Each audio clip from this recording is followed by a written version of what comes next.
asahan, maabutan talaga kami ng ulan. Ayan na, lakas ng ulan na dito mga guys. Ayan. Ayan, so yaw ni Chulo ha. Skilada tarik.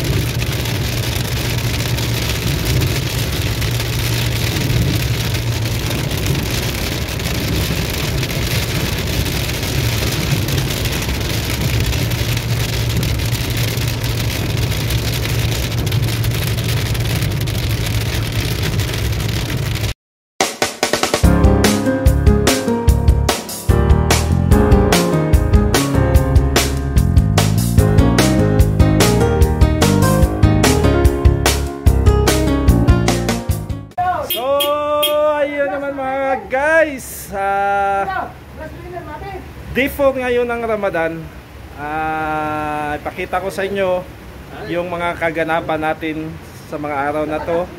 At saka bagong araw na naman, bagong vlog na naman tayo. So ayun mga guys, ipakita ko sa inyo kung ano ang kaganapan namin sa mga araw na to ngayon mga guys. Ayo. So mga guys, dito na naman tayo. Kaganapan na naman natin sa mga araw na ito. Day 4 ngayon ng Ramadan. Ito ngayon ang kaganapan namin. Ayun, naglilinis muna kami ng aming mga service. Ayan. Ayan, tuwid si Hilo. Siya dalat. Ayan, ada Chulo. Israel. Get out pala sa Tagahinutungan. Kailan? Ay, Tagahinutungan. Ayan mga guys, yan yung kaganapan natin sa mga araw na to. Pang-apat na araw ng Ramadan. Ayun, naglilinis kami ng sasakyan namin. Saka mamaya, alis kami, babiyahe kami na naman ng malayo. Ayan mga guys, biyahe na naman kami. Ramadan, alam nyo naman na Ramadan ngayon na buwan. So, yun. Malayo-layo na naman ang biyahe namin. 3 lugar. 3?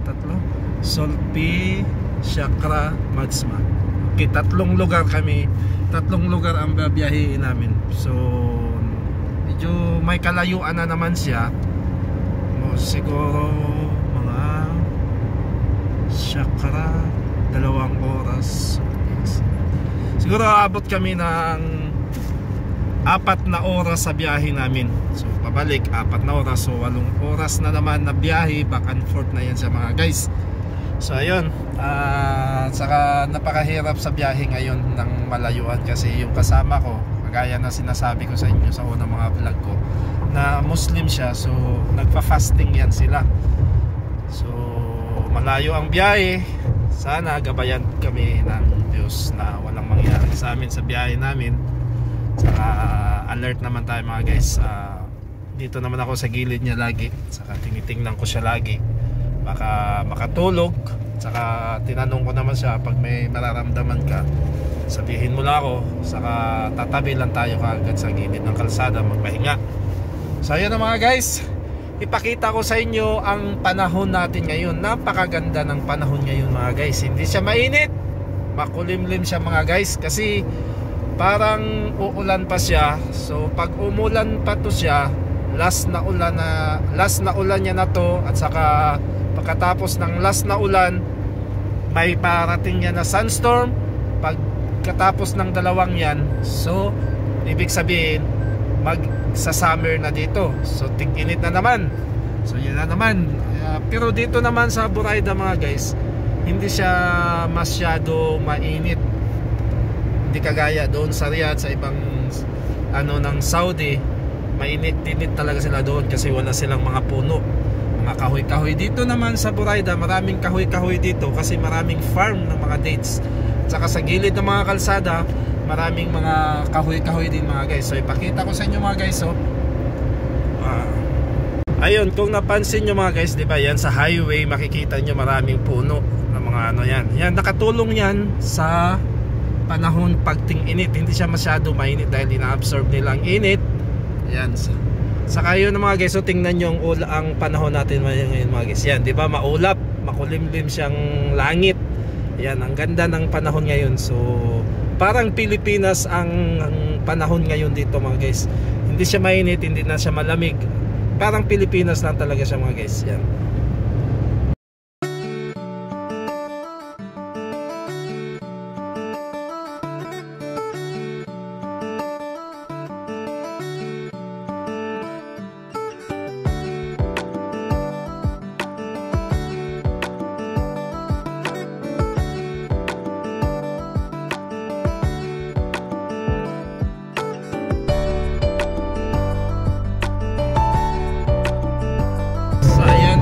Guys, napakatahimik ng kalsada. Papunta kaming Chakra mga guys. Yan. Yung kalsada ang papuntang Chakra. Yan. Napakatahimik mga guys.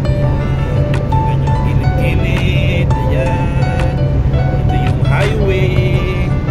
Ayan. Kanilang gilid. Walang katanim-tanim. Yan mga guys. Ayan. Kung mapansin niya mga guys. Yan.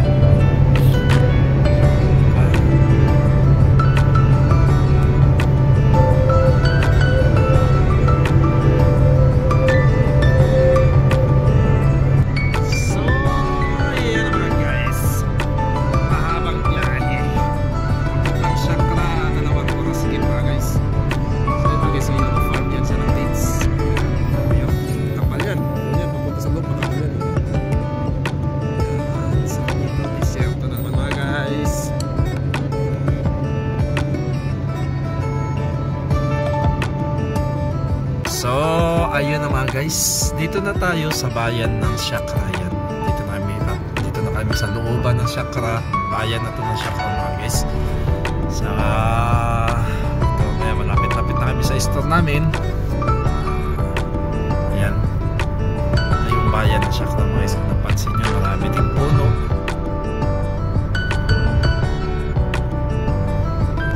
So, yan na naman mga guys. Tapos na kami doon sa isang store namin na pinuntahan. So lilipat na kami ng ibang lugar na naman mga guys. So lilipat kami ng Madsma. So medyo may kalayuan din to, galing Chakra papuntang Madsma. So ayun mga guys, ayun o, babaybayin na naman namin ang kalsadang gilid-gilid ay puro disyerto. So ayun mga guys, pakita ko sa inyo yung kalsada naman na babaybayin namin. Eh mga guys, ito naman yung kalsadang babaybayin natin papuntang Madsma. So, galing kami ng Chakra, lilipat kami ng Madsma. So yun mga guys, kung mapansin nyo yan mga guys, poultry farm yan ng manok mga guys. Yan mga guys. So ayan mga guys, kung mapansin nyo yan, bundok ng disyerto.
Ayan mga guys, kung napansin nyo yung windshield namin, ayan, ay bakat-bakat na ng ulan kasi uulan na naman rito sa amin sa Saudi.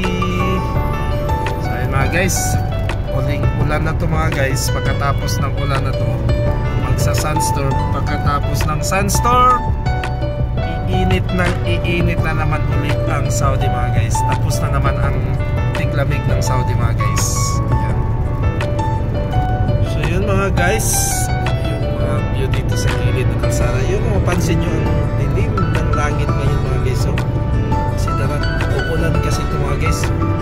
Sa unahan ang lakas, sobrang lakas nito na ulan mga guys. So, dilim ng langit. Yan, napansin dito nyo na side, ang dilim ng langit. So, dito mga bundok-bundok mga guys. At saka dito na side mga guys, hindi siya masyado madilim guys.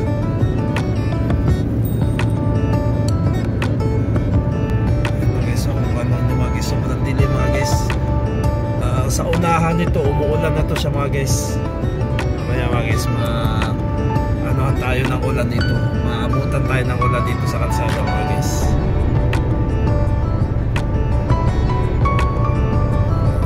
Yan ang gilid ng mga kalsada mga guys. Tahimik, walang mga kabahay-bahay. Yun ang baybayin mo dito. Pag masiraan ka, tapos ang maligayang araw mo.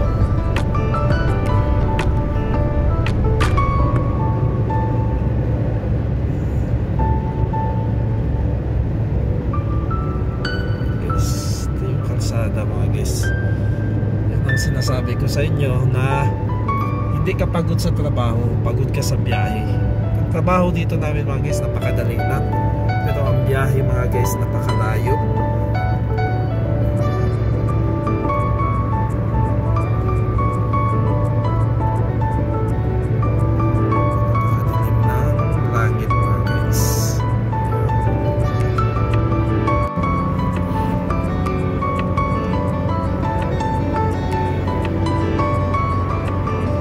Sim tarekat dalboa da sudah ya. Ayo.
Okay.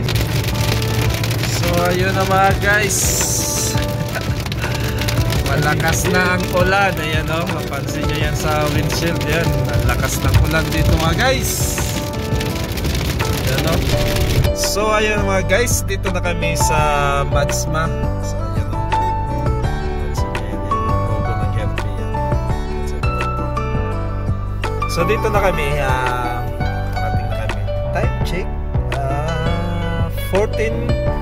2:50 na ng hapon mga guys. So ayun na mga guys, hanggang dito muna. So dito na tayo sa Madsma. Last namin is Sulfi. So pag-uwi namin, padaan kami ng Sulfi.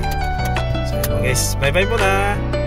Bye bye muna. Ayan na mga guys, last na naming area to. Papunta na kami ng Sulfi mga guys. Medyo pagod na. Yung panahon natin makulimlim pa rin. Wala na siyang ulan pero makulimlim pa rin. Mga guys, ito tingnan nyo yung kalsada. Kung napansin nyo yan, ano pa rin, makulimlim pa rin yung langit natin. Yun. So, yun ang kalsada, napakatahimik mga guys. So, guys, ayun, kung napansin nyo yan, yung kalsada natin. Papunta kami ngayon ng Sulfi mga guys. So, ayan na mga guys, tapos na kami sa lahat ng mga store namin pinuntahan. Saka uuwi na kami. Saka ito, gabi na. Time check is 6 o'clock na sa hapon or gabi. Gabi na rito mga guys. So ayan, alas 6 na ng hapon. So makarating kami dito sa amin sa Boraida mga alas 8 mga guys. Kasi hindi kami makapagpatakbo ng mabilis masyado kasi madulas ang kalsada ngayon mga guys dahil umulan. Ayun mga guys, pakita ko sa inyo. Ayan, kung napansin nyo, umiilaw na yung mga post light nila rito. Ayan.